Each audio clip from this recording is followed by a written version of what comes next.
Danes bom naredil en video na prošnjo mojih kolegov pa kolegic iz Facebooka. Imamo en problem. Doma in mami teži in prepoveduje uporabo, v bistvu, da jejo proteine, beljakovine. Mamica, prosim, ne mor, kaj brez veze se sekiraš. Bom zdaj na brzino razložil. Vsi danes jemo beljakovine. Pika. Če jih ne, je to zelo slabo za zdravje in za počutje. Zdaj imamo pa več vrst beljakovin.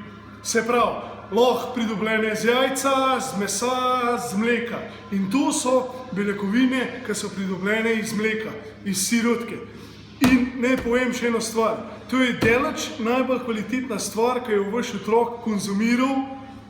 Vemo, kva se konzumira danes, tako da jaz predlagam, z vsem srcem podpirite to, ker od teh stvari pa od treninga bo posledica vašega otroka, da se bo počutil bolj, bo bolj zdrav, pa morebiti bo imel več mišic.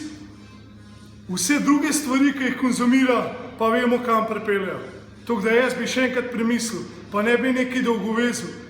Imam tudi sam otroke, 3, pa je ta starej fant, star 12 let, pa brez skrbi. Po treningu pije beljakovine, se pravi proteine. Verjamem, da sem preštudiral 1500krat, a je to dobro ali ni. Plus tega, če logično pomislimo, a se prodaja to v trgovini, zraven Mercatorja, je težka stvar, če bilo karkoli narobe. Tako da, akcija, podpirajmo treninge, podpirajmo beljakovine. Čau!